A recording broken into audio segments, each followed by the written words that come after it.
వచ్చే నెల జూన్ 10న జరిగే లోక్ అదాలత్ను విజయవంతం చేసేందుకు న్యాయవాదులు కృషి చేయాలని జిల్లా కోర్టు అదనపు న్యాయమూర్తి శివరాం ప్రసాద్ అన్నారు. ఆదిలాబాద్ జిల్లా కేంద్రంలోని కోర్టు ప్రాంగణంలో డిఎల్ఎస్ఏ ఆధ్వర్యంలో ఏర్పాటు చేసిన సమావేశానికి ఆయన హాజరయ్యారు. అత్యధిక దావాలను పరిష్కరించడానికి తీసుకోవాల్సిన ముందు జాగ్రత్తలు, న్యాయవాదుల పాత్ర, వారు ముందస్తుగా ఎలా సన్నద్ధమవ్వాలన్న అంశాలపై సూచించారు. ఈ కార్యక్రమంలో డిఎల్ఎస్ఏ కార్యదర్శి క్షమా దేశపాండే, బార్ అసోసియేషన్ అధ్యక్షులు ఎర్నాల నగేష్ తదితరులు పాల్గొన్నారు.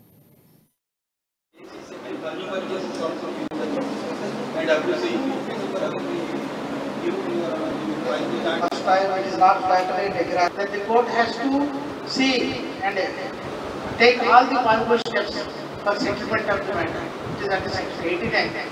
So we are bound, all the advocates and the courts are bound to follow that.